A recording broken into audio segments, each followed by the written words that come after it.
But these latest proceedings relate to, as you say, 4 British women, all of whom allege that he variously raped or seriously sexually and physically assaulted them. The lawyers for those 4 women who have been granted an anonymity order say that they brought these allegations to police in 2014-2015, to Hertfordshire Police. A file was then, after a 4-year investigation, passed to the Crown Prosecution Service, who in 2019 decided not to prosecute. And lawyers for the 4 women say they feel failed by the British justice system, that in spite of more evidence being presented to the authorities in the UK, no decision to prosecute has been taken. So their last resort, if you like, has been to take civil proceedings. And lawyers for the victims, or alleged victims, we should say that Mr. Tate has amassed a vast fortune in his various business dealings over the years, and they feel that some of that should go towards compensating them. And they've set up a crowdfunder, incidentally, to pay for their initial legal fees. But as I say, I think we're a way off seeing this come to court, even if the High Things have just gone from bad to worse for Andrew Tate. On Wednesday, the 8th of May, at his home in Bucharest, the top G was served with papers for a civil case in the UK, where 4 women are accusing him of rape, sexual and physical assaults, among other crimes. These victims and allegations are separate to the ones we know about in Romania and the pending criminal charges in the UK for rape and human trafficking, for which the Tates have been approved to be extradited to the UK after the proceedings in Romania. The allegations detailed in this civil case have been known publicly for some time. They first came to light in Matt Shea's first documentary about Andrew Tate on Vice, The Dangerous Rise of Andrew Tate. More recently, in the Channel 4 documentary I Am Andrew Tate, 2 of the women bravely shared some of their story. I'm going to play part of one of the women's stories to give an idea of the seriousness of the crimes that are being alleged. I'll warn that this section contains some graphic descriptions of abuse, so if you'd like to skip ahead, please do so to the timestamp on screen.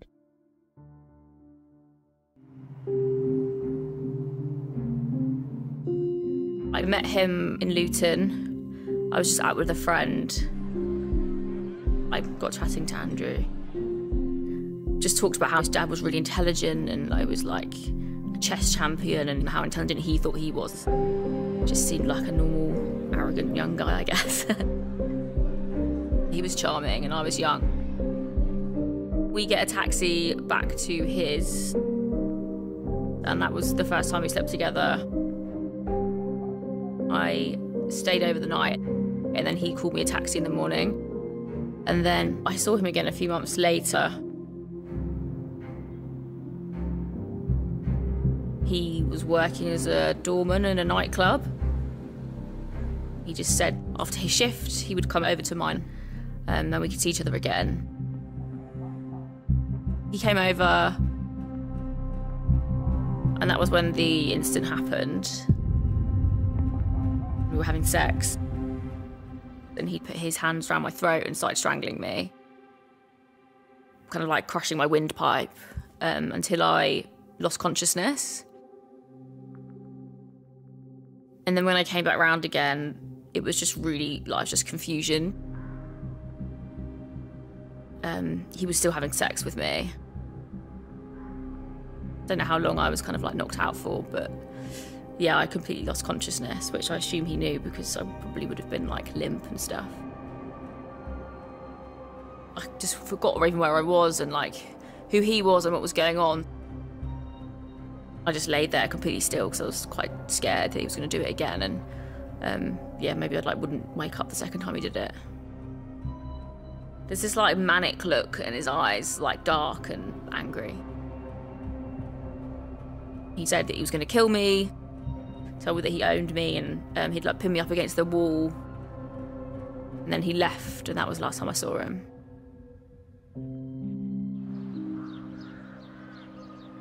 It was maybe more on the Monday that the kind of injuries appeared. All of the whites of my eyes went completely red. That kind of scared me. That made me think, oh, like maybe what happened was quite bad. It was consensual sex up until that point, so I I mean, I now know that it's not a grey area, but at the time, to me, it kind of was because I was so young.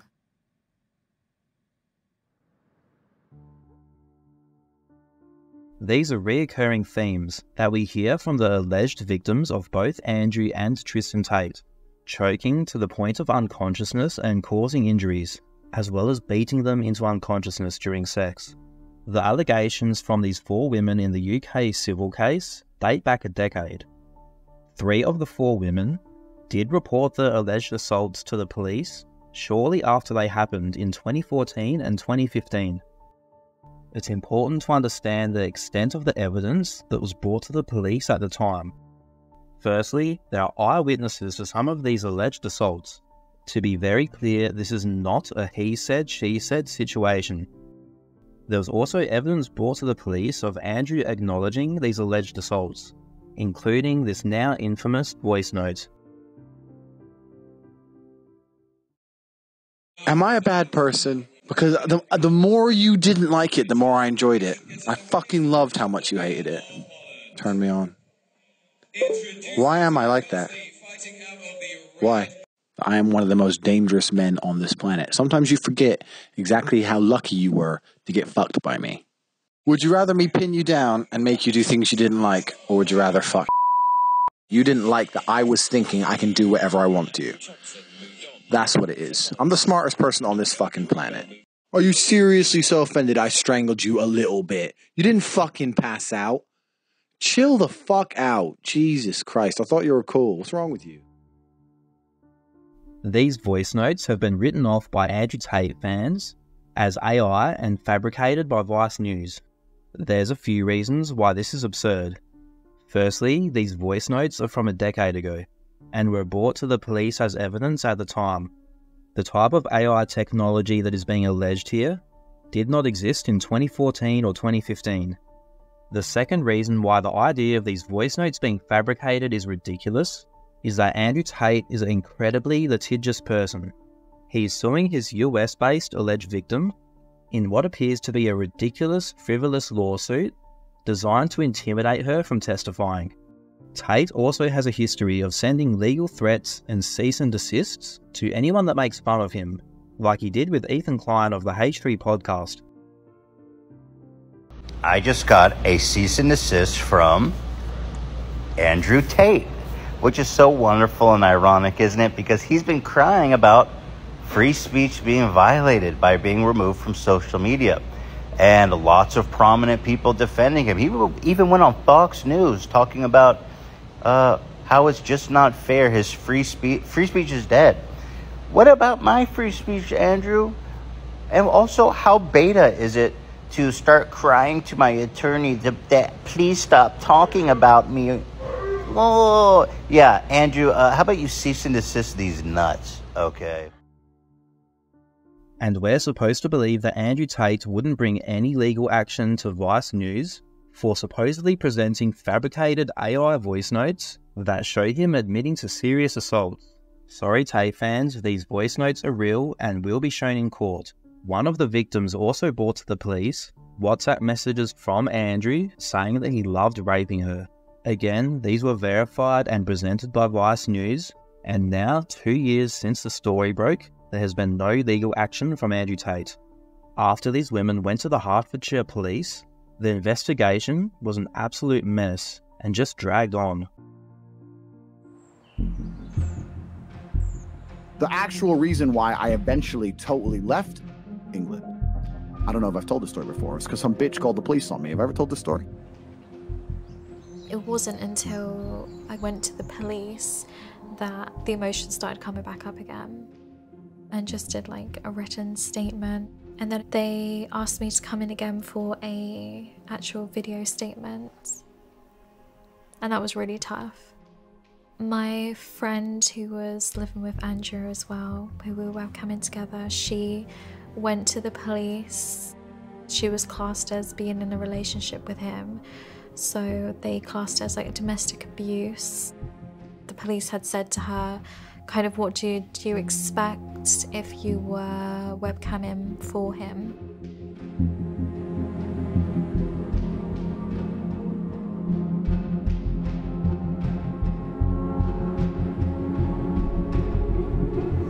I'm asleep in bed, 5 o'clock in the morning.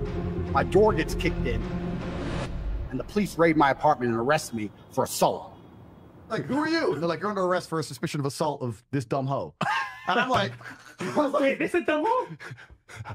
They didn't, but I'm going to protect her anonymity because I'm a nice guy. Dumb hoe. So I was like, I didn't touch that dumb hoe. They said they were going to investigate it.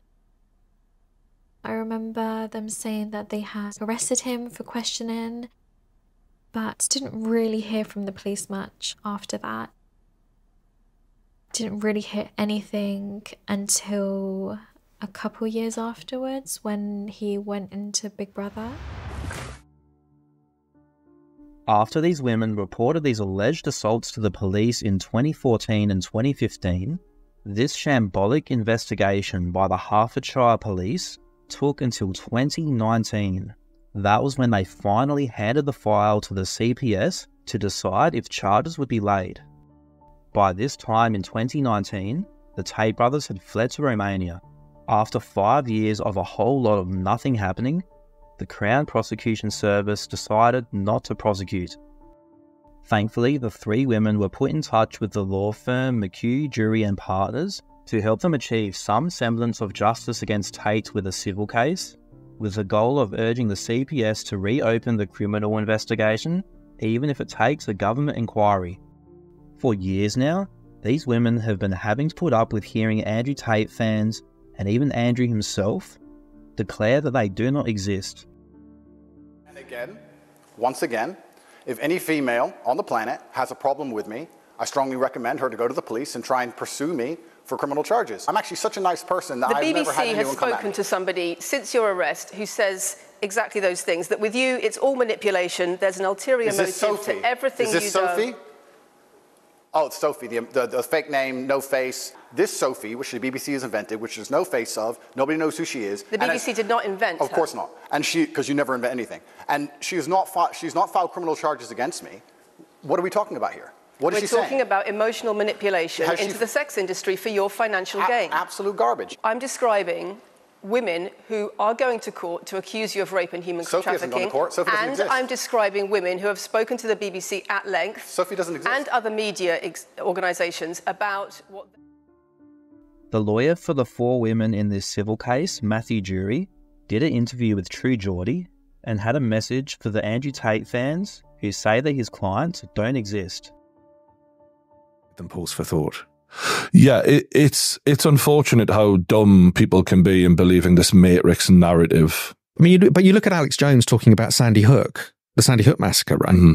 And talking about how that was a false flag operation. And of course, very famously, he got sued by the victims' families and was ordered to pay millions, hundreds of millions in damages. But that's identical to what Tate is doing here. I mean, essentially, he's saying the women don't exist. It's a false flag operation by the Matrix. They're out to get me. Well, I mean, for the people listening or watching this today, I can tell you they exist. I've met them. I've spent time with them. What they've been through is real. They very much exist. An important part of the news this week was that the High Court in London made an order to preserve the women's anonymity. This was requested by Matthew Jury's team specifically, and is important because of what we have seen happen to the alleged victims of Andrew and Tristan Tate in their case in Romania. Two of the victims specifically have been attacked relentlessly. Andrew Tate's clown of a lawyer, Joseph McBride, doxed their personal details on Twitter. This caused Andrew Tate's fans to hunt them down, confront them at their homes and workplaces, and they've been viciously attacked online, with large accounts like Suleiman Ahmed leading harassment campaigns against them, forcing these two women in particular to leave their homes and go into hiding. So, for Matthew Jury's clients, this anonymity order is important. If Andrew Tate breaks it, it will be a criminal offence and he will be risking imprisonment. As I mentioned, McHugh, Jury and Partners are working to get criminal charges for the alleged assaults against their clients. They have communicated with the Crown Prosecution Service, and so far, the CPS have declined to reconsider their position. In his conversation with True Geordie, Matthew Jury gave his opinion on why the CPS refused to change their position.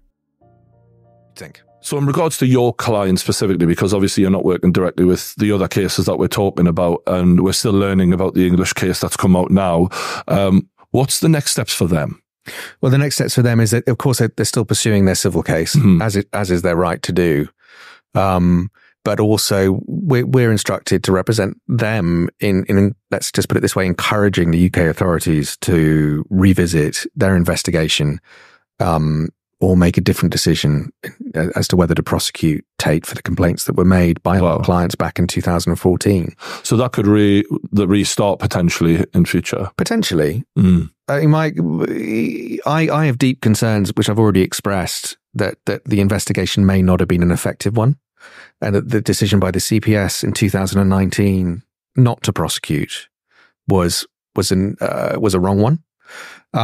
We went back to the police in early last year, so early 2023, and they were very clear to us that in their opinion there was sufficient evidence for Tate to have been prosecuted by the CPS, and that they disagreed with the CPS's decision, right? We went to the CPS and said, are you going to reconsider your decision in light of the fact that Tate's been arrested and is being prosecuted for the very crimes he's alleged to have committed here in England? And the answer was a resounding, no, we're not. Now, I'm going to stress, this is just my opinion, but I believe that there is a chance that was a very political decision by the CPS. Because how could the CPS turn around now and say, you know what, we got it wrong. We should have prosecuted him for the alleged crimes he committed in Hertfordshire, or which were under investigation by the Hertfordshire Constabulary. We should have prosecuted him for those years ago, and before he fled to Romania, where he went on to allegedly commit more crimes, and where he has been the subject of an investigation and prosecution by the Romanian authorities that has likely cost the Romanian taxpayer millions. How does the CPS own up to that mistake now? I'm not sure that they can, without there being very serious blowback. People don't want to lose jobs, which would be potentially the outcome of that, right? Because when you look into people, when you look into cases that have gone like that, people tend to lose their jobs over it, so that they're not going to want to accept that. I mean, I couldn't speak to that, but I do wonder whether there is a decision that's been made, which is, okay, so we're not going to revisit the complaints that were made to the Hertfordshire police, and we're not going to prosecute those complaints, because if we do that, we've got to admit a very serious mistake that had some far-reaching ramifications. So what we're going to do instead is we're just going to hide behind the fact that Bedfordshire has investigated the complaints by women under their jurisdiction, and that the CPS has obviously decided to prosecute those complaints. The new ones, sorry. The new ones. Yeah. And then hopefully the Hertfordshire... We'll get them anyway, sort of thing. The Hertfordshire victims, we've got them anyway, so that's fine. It's not fine. Agreed. It's not fine. Not if you're a woman who wasn't believed, despite the abundance of evidence, and was essentially let down by the system, which then let Tate walk free, allowed him to I'm going to say flee to Romania, because he knew he was in trouble here. And he's admitted that. He's admitted why he went to Romania. He's even said the laws were more relaxed there. That's why I want to go there. Yeah. Where he allegedly set up a human trafficking enterprise. And so I don't think it's unreasonable for me to have suspicions that the CPS realise they've really made a mess of this. Do you know what, though? By not admitting it, by not accepting it, makes it worse. Do you think anyone's looking at you guys thinking, well, they've rejected it, must have been fine? No one's saying that. We're all looking at you going, dude, he's all over the news, man. He's taunting you. If you don't acknowledge this, all you're doing is saying, when we make mistakes, we'll never accept it. And we're actually an organization that's incapable of putting things right. That's even worse now. It is. You're not fooling anyone. But that in itself, I think, is a scandal that hasn't been properly discussed, that hasn't properly been reported on, but I think should be part of the conversation. So to that extent, we've made it clear that we are seeking an inquiry, whether it's a government inquiry, a parliamentary inquiry, whatever it may be, into what's taken place here and what's happened, in the hope that our clients, the victims of those complaints which were made to Hertfordshire Police, will have their day in court. And not just in the civil case, but in terms of a criminal prosecution. So they would be willing to go to a criminal prosecution situation if our clients, yes. Yeah. So it's not that they're not willing to, as some people kind of say online. Yeah. Absolutely not. Exactly. In fact, the criminal case would always take precedent over the civil case. They want a criminal prosecution. That's what they want. Yeah, because people have inferred. This could have all been stopped years before these idiots ever set up shop in Romania. I hope the 4 women at the centre of this take at least some comfort from the fact that this is now official and moving ahead. But they need help. They don't personally have the funding that it will take to bring this civil case to court and get the CPS's decision overturned to give them a chance at justice with a criminal prosecution. They are crowdfunding to bring Tate to court. So far, they've managed to raise a bit over £43,000 out of their initial £50,000 target, and it's very likely that they'll need more. If you are able, please donate. There's been great support since the news of Andrew Tate being served for this case broke last week, and even small donations have been massively adding up. If you're unable to contribute financially, you can still help. If you'd like to support these women who've been dealing with this for a decade now, please see the link in the description and share it as often as you can. Let's show these 4 women who've been so brave standing up to Andrew Tate that we have their back. In court.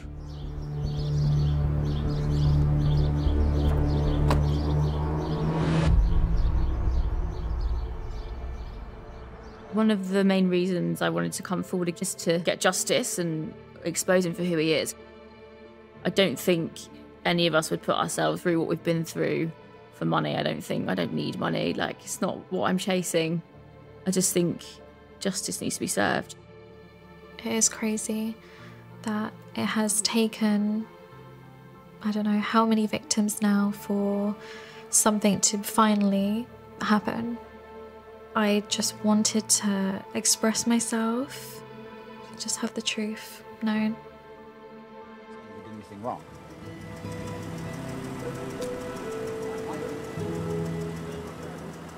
I would like him to go to prison for his crimes. And he also deserves to go to prison here for the things that he's done to us. And hopefully, it will be different in the future for anybody else that this happens to. So I really want to come from this